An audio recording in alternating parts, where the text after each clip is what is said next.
Hi అండి, అందరికీ నమస్కారం. Welcome back to my channel. ఈరోజు వీడియోలో ప్రసాదంగా చింతపండు పులిహోరను చాలా సింపుల్గా టేస్టీగా ఎలా తయారు చేసుకోవాలో ఈ వీడియోలో నేను మీకు చేసి చూపించబోతున్నాను. ముందుగా ప్రసాదంగా చింతపండు పులిహోర తయారు చేసుకోవడానికి అన్నాన్ని ఉడికించుకుని చల్లారబెట్టుకోవాలి. ఇప్పుడు స్టవ్ మీద బాండీ పెట్టుకుని అందులో 2.5 స్పూన్ల దాకా ఆయిల్ పోసుకోవాలి. ఆయిల్ హీట్ అయిన తర్వాత చిన్న కప్పు దాకా వేరుశనగ గుళ్ళు వేసుకుని వేగించుకోవాలి. మంటను మీడియం ఫ్లేమ్లో పెట్టుకుని ఇలా కదుపుకుంటూ 2-3 నిమిషాల పాటు వేగించుకోవాలి. వేరుశనగ గుళ్ళు ఆయిల్లో చక్కగా వేగి ఈ కలర్లోకి వచ్చిన తర్వాత ఇప్పుడు వీటిని బౌల్లోకి తీసుకుందాం. ఇప్పుడు ఇదే ఆయిల్లో కొద్దిగా ఆవాలు జీలకర్ర వేసుకోవాలి. అవి చిటపట్లు ఆడుతూ ఉన్నప్పుడు 1 స్పూన్ దాకా పొట్టుమినపప్పు వేసుకోవాలి. అలాగే చిన్న కప్పు దాకా నానబెట్టుకున్న పచ్చిశనగపప్పు వేసుకోవాలి. ఇక్కడ పచ్చిశనగపప్పును 2 గంటల పాటు నీళ్ళలో వేసుకుని నానబెట్టుకున్న తర్వాత ఇందులో యాడ్ చేసుకుంటున్నాను. నానబెట్టుకున్న శనగపప్పుతో ఈ చింతపండు పులిహోర చేసుకున్నట్టయితే చాలా రుచిగా ఉంటుంది. ఇవి ఇలా వేగుతున్నప్పుడు ఇందులో స్పైసీకి సరిపడా పచ్చిమిర్చి చీలికలు వేసుకోవాలి. అలాగే కొన్ని ఎండుమిరపకాయలు, 2 రెమ్మలు కరివేపాకు వేసుకుని వేగించుకోవాలి.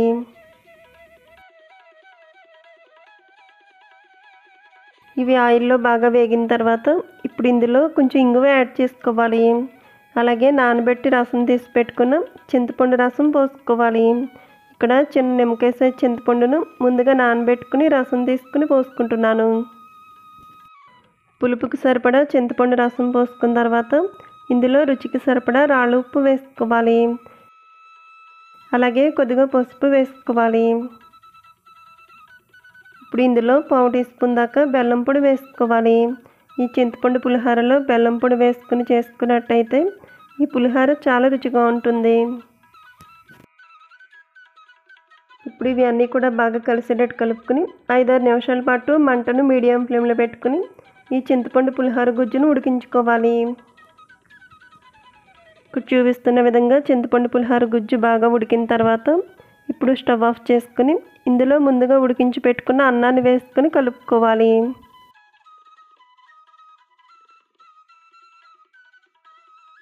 పులిహోర గుజ్జు అంతా కూడా అన్నానికి బాగా కలిసేటట్టు కలుపుకోవాలి. ఇలా కలుపుకున్న తర్వాత ఇందులో ముందుగా వేగించి పెట్టుకున్న వేరుశనగ గుళ్ళు వేసుకుని మరొకసారి కలుపుకోవాలి. ఇలా చేసుకున్నట్టయితే దేవి నవరాత్రుల స్పెషల్ అయిన అమ్మవారికి చాలా ఇష్టమైన చింతపండు పులిహోర రెడీ అవుతుంది. ఇలా తయారు చేసి దేవి నవరాత్రుల్లో అమ్మవారికి ఒకరోజు నైవేద్యంగా సమర్పిస్తే చాలా మంచిది. చూసారు కదా ఫ్రెండ్స్, ప్రసాదంగా చింతపండు పులిహోరను చాలా ఈజీగా టేస్టీగా ఇలా తయారు చేసుకోవచ్చు. ఈ వీడియో నచ్చినట్టయితే లైక్ చేయండి.